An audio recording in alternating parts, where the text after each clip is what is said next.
Eu tinha 11 anos quando tudo aconteceu. Morava só eu e a minha mãe e a minha irmã. Na verdade, desde quando eu me entendo por gente, sempre foi só nós três. A minha mãe saía para trabalhar e eu ficava com a minha irmã. Então, eu sempre tive uma carência paterna, afetiva muito grande. Sempre fui muito carente, eu sempre quis ter um pai. E quando eu tinha por volta de 11 anos, a gente conheceu um homem. E esse homem, ele frequentava a mesma igreja que a gente. Ele era um diácono lá. O que é um diácono? Um diácono é tão importante quanto o pastor. E aí ele era um homem muito legal, tratava a gente como filha, dava bronca, cuidava. E foi se chegando na nossa família, e conquistou a gente, conquistou a confiança da nossa mãe. E eu sempre dizia, poxa, seria tão legal se ele fosse e quisesse se envolver com a mãe. Era assim que eu pensava. Se ele quisesse se envolver com a minha mãe, eu ia ter um pai. E era tudo que eu queria, era ter um pai presente na minha vida. Ter um pai presente em casa. E aí, eu cheguei a falar isso pra minha mãe. E o que ela dizia pra mim era assim, tu tem um pai, fulano não é teu pai, e se um dia a gente vier a se envolver, acontecer alguma coisa, mas ele não vai ser o teu pai. Ela sempre deixou isso muito claro. E eu tinha isso claro na minha mente. E aí ele se chegou na nossa família, criou intimidade, e não demorou muito, ele já estava frequentando lá em casa. Sempre ia e conversava muito, conversava por horas com a minha mãe, com a gente. E era muito legal, a hora passava rápido e às vezes ele ia embora de lá de casa assim, já bem tarde da noite, todo o tempo conversando. E aí ele foi criando intimidade com a gente, até que um dia a minha irmã tinha saído, minha irmã fazia curso de manhã e de tarde, e aí ela tinha ido de manhã pro curso. Quando eu acordava, já era o horário que ela tava voltando. E aí eu acordei e nada dela chegar em casa. Eu estava até um pouco preocupada, eu tava sozinha, tava trancada. E aí quando ela chegou, ela falou assim, te arruma que a gente vai almoçar fora. Aí vamos almoçar fora? Vamos almoçar fora onde? E ela dizendo, não, a gente vai almoçar com o fulano lá. Aí eu fiquei toda animada, poxa, nós duas, ele chamou a gente pra almoçar e fiquei muito animada. E aí aconteceu que a gente chegou lá, ele já tava esperando a gente lá no restaurante, a gente almoçou e aí ele levou a gente pra casa dele. E lá ele começou a conversar com a gente. Isso porque a minha irmã tinha ido, já estava na casa dele de manhã, porque ele falou que ia ajudar ela no trabalho da escola. E aí ela tinha dito pra ele que ela precisava voltar em casa porque eu tava trancada, ela tinha me deixado dormindo. E aí ele falou, então vai lá, pega ela e a gente vai almoçar. E aí tu traz ela vem almoçar aqui. E aí foi quando a minha irmã chegou em casa e me pegou. Aí a gente almoçou, fomos pra casa dele. E quando chegou lá, ele mostrou a casa dele. E a gente nunca tinha ido na casa dele, era sempre ele que vinha na nossa. Então foi bem legal. A gente pensou, poxa, ele trouxe a gente na casa dele, que legal. E mostrou as plantações dele, o quintal dele era grande, a gente brincou. Foi muito legal. E aí não demorou muito, a minha irmã falou assim que ela tinha que ir, porque ela fazia um curso à tarde também, e ela tinha que fazer uma prova nesse curso. E aí ele pegou e falou assim, e aí ela pegou e falou assim, a gente tem que ir, porque minha mãe chegava no final da tarde. Já que tu só tem que fazer a prova, por que tu não vai, faz a prova, depois deixa ela aqui, depois tu volta e aí eu deixo vocês em casa. Aí a minha irmã ficou assim, né, e disse, tá bom, então eu vou lá rapidinho e só vou fazer a prova mesmo e volto. E aí eu fiquei lá com ele também, ele trancou o portão e a gente não entendia porque ele era muito desconfiado. Quando alguém batia no portão da casa dele, ele nunca ia de primeira, ele dava volta na casa, ficava olhando atrás da árvore pra ver quem era. E aí vivia com o portão trancado, aí a casa toda fechada. E aí a gente perguntou dele, por que tu tem medo, tá devendo pra alguém? E aí ele pegou e falou assim, não, porque ele já tinha sido policial e aquela era uma área um pouco perigosa e algumas pessoas sabiam que ele era policial, podiam vir atrás dele e tudo mais. E a gente acreditava, porque ele tinha uma aparência muito séria. E aí nisso a minha irmã foi fazer a prova e eu fiquei com ele. Entramos na casa de volta e eu tava com uma saia bem justa. Tava com uma saia muito justa e comprida, né? Até no joelho, assim, bem apertadinha. E aí ele pegou do nada, ele falou assim, deixa eu te colocar no meu ombro, com as pernas abertas, assim. Aí eu disse, não, dentro de casa. Aí eu falei assim, não, eu tenho medo de altura. Aí ele, não, deixa eu te colocar, começou a insistir. Aí eu falei, não, minha saia é muito apertada, minha perna não abre. E aí ele falando, e eu já tinha dito não. E aí eu saí andando, nisso que eu saí andando, ele pegou e me puxou por trás, me carregou. Ele me pegou por trás e me carregou. Queria me colocar assim, só que aí eu não abri minhas pernas, né? Eu fiquei dura, fiz peso e fiquei dura com as pernas fechadas. Acabou que ele não conseguiu me colocar assim, ele acabou me colocando sentada, normal, aqui, em um dos lados do ombro dele. Aí eu já fiquei meio assim, né? Nada a ver, querendo me colocar no ombro dentro de casa.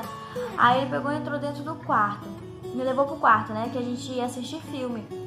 E ele sabia que filme era uma das coisas que a gente gostava muito, eu e minha irmã, a gente amava assistir filme. Ele pegou, sentou na cama e quis me tirar do ombro dele pela frente, me virar pra eu descer de frente, né, pra ele. Nisso que ele fez isso, uma das minhas pernas, quando eu fui me apoiar na cama, ele meio que abriu minha perna, meio que empurrou minha perna assim com a perna dele. E nisso, quase eu sento aberta em cima dele. Só acho que eu me apoiei na outra perna rápido e já pulei pro chão, já fiquei toda desconfiada.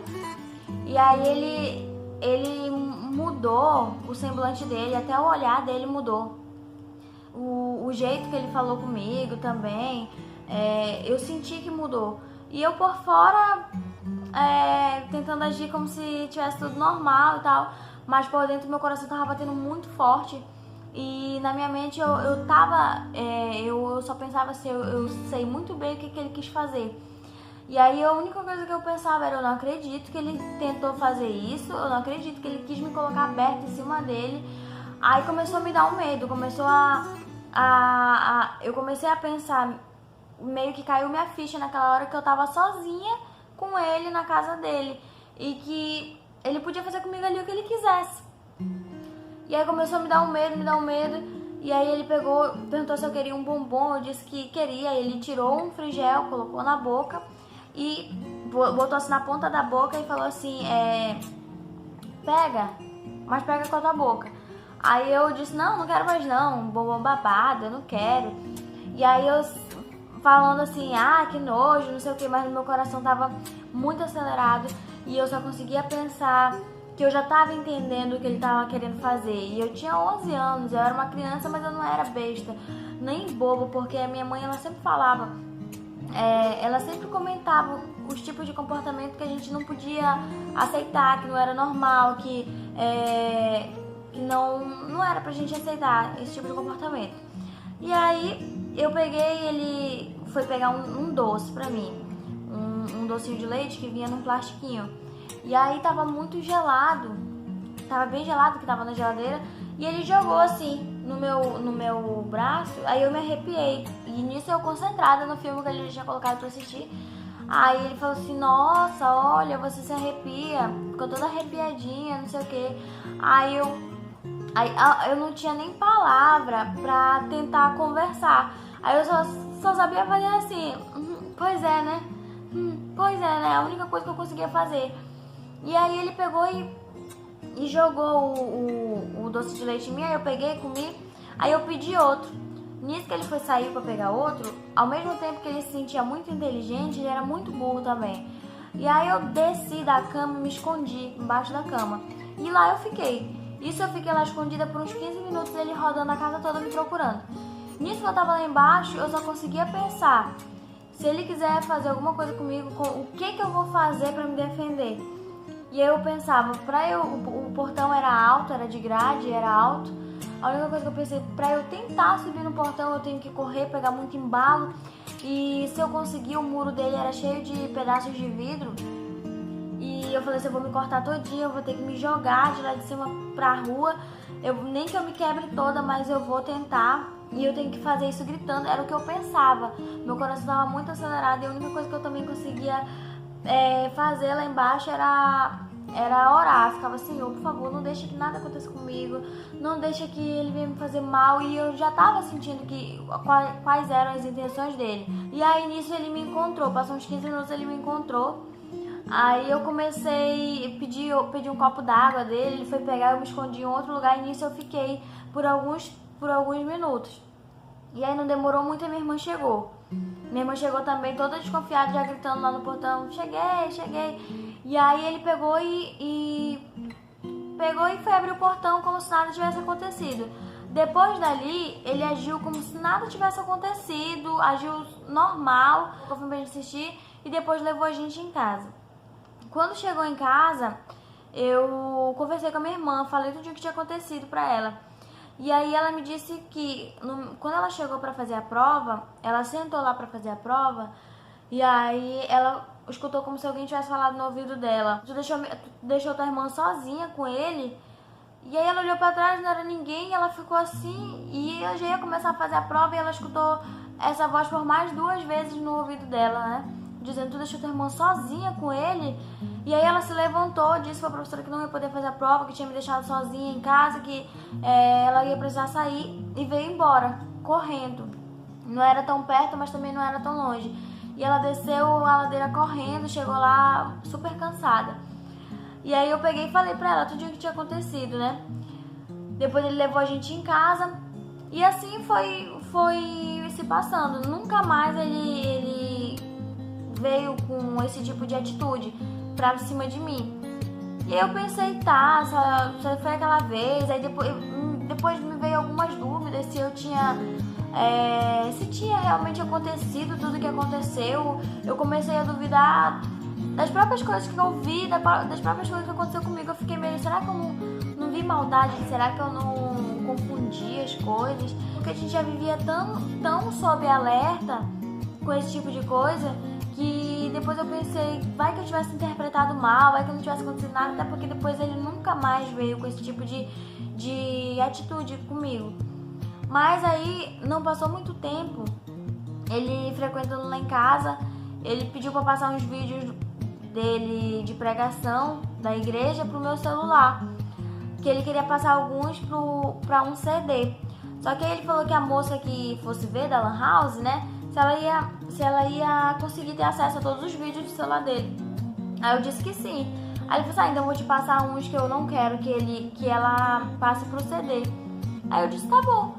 E eu não ia olhar, não tinha curiosidade nenhuma de olhar. Aí ele pegou e falou assim, mas não olha. Até hoje eu fico me perguntando se realmente ele falou aquilo pra eu não olhar, ou se ele falou aquilo justamente pra despertar uma curiosidade em mim e olhar. E eu disse, tá bom. Não queria olhar, eu já ia pra igreja, eu já via as pregações dele, eu não ia querer ver vídeo de pregação dele. Mas quando ele passou os vídeos pro meu celular, e tudo bem, aí quando ele saiu pra ir passar esses vídeos que ele queria pro CD, eu peguei e fui abrir o vídeo. E nisso que eu abro, eu vejo ele filmando uma menina que na época devia ter uns 14 anos, se vestindo, seminua, e ela posando, e ele pegando nas partes íntimas dela. E eu fiquei chocada com aquilo. Eu tive certeza que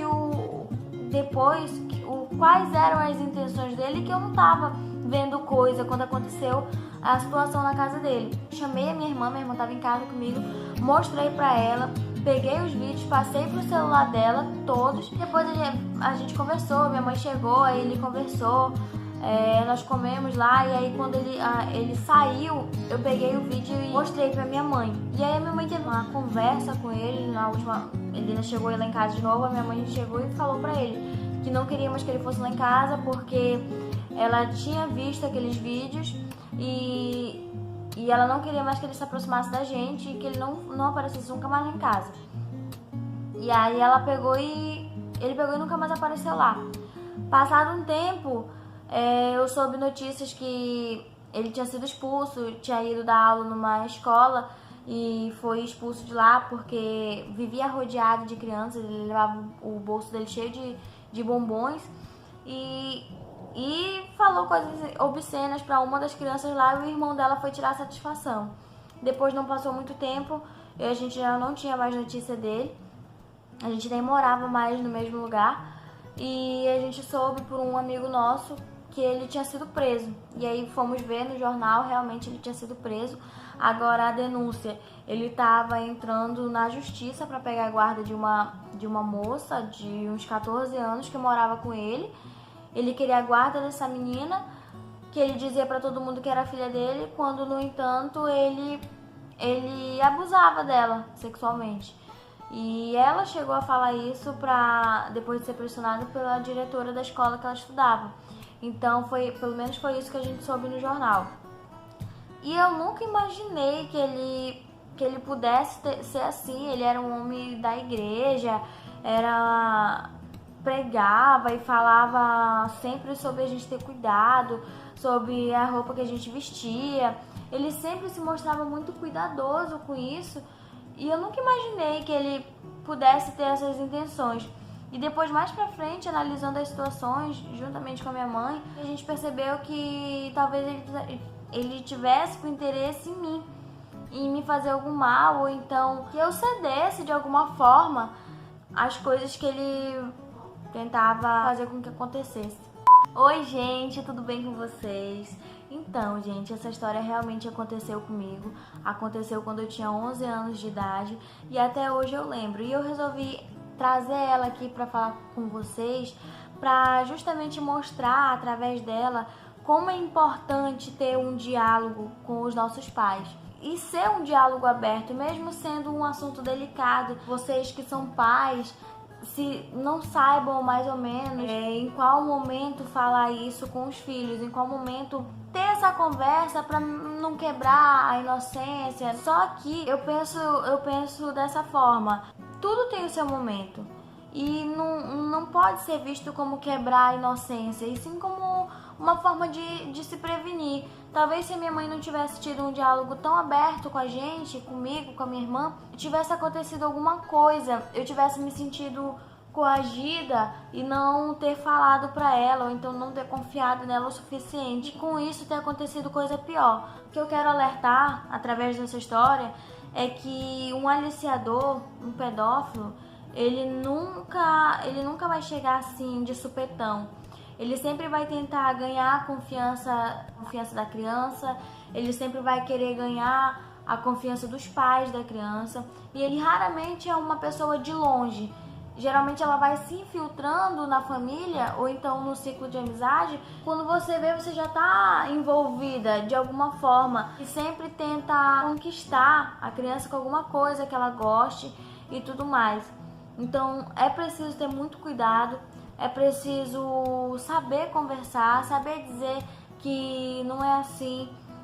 Ninguém pode tocar nas partes íntimas, ninguém pode beijar na tua boca, ninguém pode fazer isso e aquilo com você.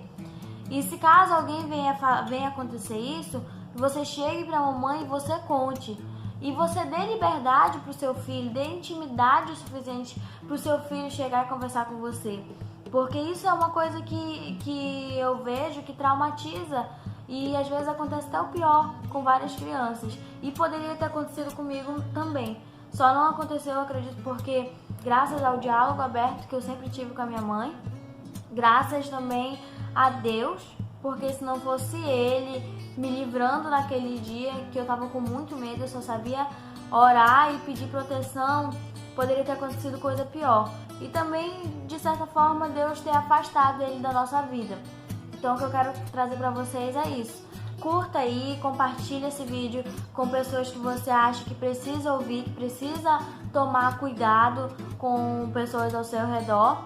E me segue lá no Instagram, me manda aí a sua história que eu falo aqui. Comenta aqui embaixo se isso já aconteceu com você, se isso já aconteceu com alguém que você conhece. E me manda a sua história, me manda o que aconteceu, alguma coisa que marcou na tua vida e que você queira compartilhar. Pode me mandar pelo Instagram que eu vou estar contando aqui a sua história. Então é isso, gente. Espero que vocês tenham gostado, que a minha história sirva de alerta para o tipo de pessoas que você deixa entrar na sua família.